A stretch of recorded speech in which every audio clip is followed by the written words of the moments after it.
엔트홍과 함께하는 투자여행. 안녕하세요, 엔트홍입니다. 오늘 우리가 함께 파헤쳐볼 종목은 바로 코칩인데요. 시작부터 아주 흥미로운, 어쩌면 좀 이상한 질문 하나로 시작해 볼게요. 바로 이겁니다. 실적은 계속 나빠지고 있는데 주가는 오히려 오르고 있다. 이게 어떻게 된 일일까요? 오늘 저희가 풀어야 할 미스터리인데요. 전문가님, 이 종목 대체 무슨 일이 벌어지고 있는 건가요? 네, 엔트용님. 지금 보시는 이 두 개의 차트가 사실 오늘 이야기의 전부라고 할 수 있습니다. 왼쪽을 보시면 영업이익은 계속 아래로 향하고 있는데 오른쪽의 주가는 보시다시피 정반대로 움직이고 있죠. 이 엇갈린 신호 안에 코칩 투자의 기회와 리스크가 전부 담겨 있다고 보시면 됩니다. 와, 정말 한눈에 봐도 고개를 갸우뚱하게 만드네요. 그럼 이 현상을 제대로 파악하기 위해서 우선 주가가 오르는 이유부터 살펴보는 게 맞겠죠? 시장이 지금 당장의 실적이 아니라 코칩의 어떤 점에 기대를 하고 있는 건지 그것부터 한번 알아보겠습니다. 맞습니다. 핵심은 바로 그거예요. 시장은 지금의 숫자보다 미래의 가능성에 돈을 걸고 있다는 거죠. 그리고 그 기대감의 한가운데에 바로 코칩의 주력 사업인 슈퍼커패시터가 있습니다. 슈퍼커패시터. 말이 좀 어렵죠? 아주 쉽게 말하면 에너지를 저장하는 부품인데요. 일반 배터리랑은 좀 달라요. 훨씬 더 빠르고 또 강력하게 전력을 확 밀어주는 고성능 에너지 저장 장치라고 생각하시면 쉽습니다. 마치 육상 선수가 100m 달리기를 할 때 폭발적으로 힘을 내는 것처럼 필요할 때 순식간에 에너지를 뿜어내는 역할을 하는 거죠. 이게 왜 중요하냐면 앞으로 다가올 전기차나 신재생 에너지 시대에 정말 없어서는 안 될 핵심 부품이기 때문입니다. 와, 표를 보니까 성능 차이가 어마어마하네요. 그러니까 정리하면 일반 배터리보다 수명은 10배 이상 길고 영하 40도의 추위나 영상 85도의 폭염에서도 멀쩡하고 충전은 10분이면 끝나는데 폭발 위험도 없다. 이건 뭐 거의 슈퍼맨 같은 부품인데요? 네, 정확한 비유입니다. 그런 엄청난 성능 덕분에 이미 우리 주변의 스마트 계량기나 자동차 블랙박스 같은 곳에는 널리 쓰이고 있고요. 앞으로가 더 중요합니다. 전 세계적인 탄소 중립 흐름에 맞춰서 풍력이나 태양광 같은 신재생 에너지, 또 차세대 전력망인 스마트 그리드, 그리고 거대한 에너지 창고라고 불리는 ESS까지 앞으로 수요가 정말 폭발적으로 늘어날 수밖에 없는 시장인 거죠. 아, 그렇군요. 슈퍼커패시터라는 시장 자체가 굉장히 유망하다는 건 알겠습니다. 그런데 이 시장에 경쟁사가 없을 리 없잖아요. 시장은 왜 유독 코칩을 주목하는 건가요? 코칩만이 가진 특별한 무기가 있는 걸까요? 네, 아주 좋은 질문입니다. 투자자들이 가장 궁금해하는 부분이기도 하고요. 실적이 안 좋은데도 시장이 코칩을 좋게 보는 이유, 크게 세 가지로 정리할 수 있습니다. 바로 30년간 다 좋은 탄탄한 글로벌 유통망, 그리고 누구도 따라오기 힘든 초소형 제조 기술력, 마지막으로 미래 신사업에 대한 큰 기대감입니다. 하나씩 좀 더 자세히 들여다볼까요? 우선 첫 번째는 짬에서 나오는 바이브라고 할까요? 바로 업력입니다. 코칩은 무려 1992년부터 삼성전기의 파트너사로 시작했어요.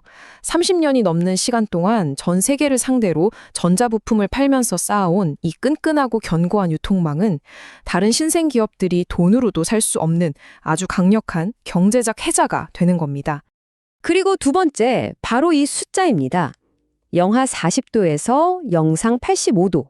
이게 바로 코칩 기술력의 상징인데요. 이 혹독한 온도 범위를 견디는 전해의 기술을 세계 최초로 개발한 곳이 바로 코칩입니다. 덕분에 아주 춥거나 더운 곳에 설치되는 자동차 부품이나 통신 장비 시장에서 거의 독보적인 경쟁력을 갖게 된 거죠. 마지막 세 번째 포인트는 미래입니다. 코칩은 지금의 사업에만 만족하지 않아요. 앞으로 크게 성장할 AI 데이터 센터의 비상전원, 드론, 그리고 공상과학 영화에나 나올 법한 휴머노이드 로봇이나 몸속에 넣는 의료기기용 특수배터리 시장까지 넘보고 있습니다. 이름만 들어도 가슴이 뛰는 미래 산업들이죠. 와, 정말 듣기만 해도 미래 성장성에 대한 기대감이 엄청나네요. 그런데요, 전문가님, 다시 처음에 그 이상한 질문으로 돌아가야 할 것 같아요. 이렇게 대단한 기술력과 미래 계획을 가진 회사가 도대체 왜 돈은 못 벌고 있는 거죠?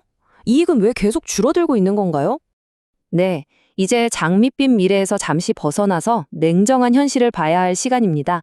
이 표가 모든 걸 말해주죠. 2022년에 388억 원이었던 매출은 작년에 334억 원으로 사실상 제자리 걸음인데 더 큰 문제는 영업이익입니다. 76억 원 벌던 회사가 이제 29억 원밖에 못 벌어요. 3년 연속으로 이익이 크게 줄어든 겁니다. 특히 투자자라면 이 영업이익률을 꼭 보셔야 합니다. 2022년에 거의 20%에 육박했던 영업이익률이 작년에는 8.7%까지 뚝 떨어졌습니다. 쉽게 말해 남는 장사를 못하고 있다는 거죠.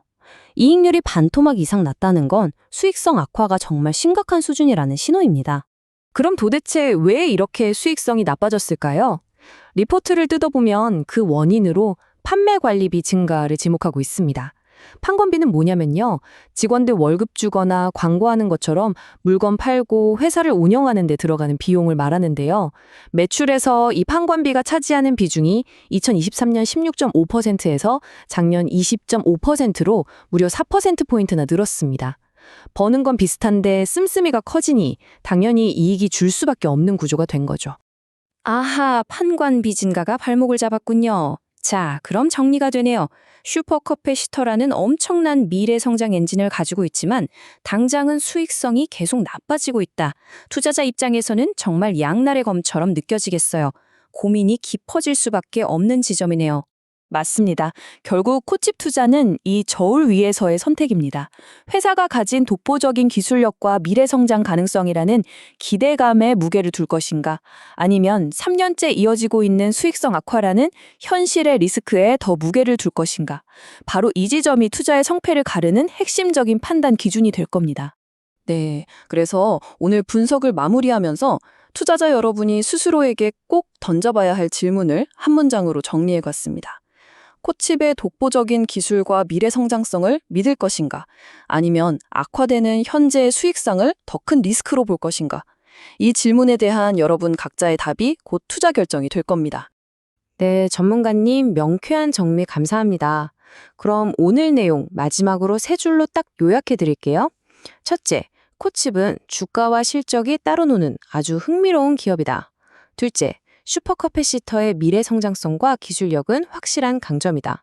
셋째, 하지만 3년 연속 이익이 줄고 있다는 점은 반드시 짚고 넘어가야 할 리스크다. 저희가 오늘 준비한 분석은 여기까지입니다. 이 종목, 여러분의 생각은 어떠신가요? 댓글로 자유롭게 의견 남겨주시면 다른 분들과 생각을 나누면서 더 좋은 투자 아이디어를 얻을 수 있을 거예요. 오늘 저희 이야기가 도움이 되셨다면 좋아요와 구독으로 저희 채널에 큰 힘을 실어주시길 부탁드립니다. 마지막으로 꼭 기억해 주세요. 저희가 드리는 정보는 여러분의 투자 판단을 돕기 위한 조언일 뿐 모든 투자의 최종 결정과 그에 따른 책임은 투자자 본인에게 있다는 점을요. 시청해 주셔서 고맙습니다.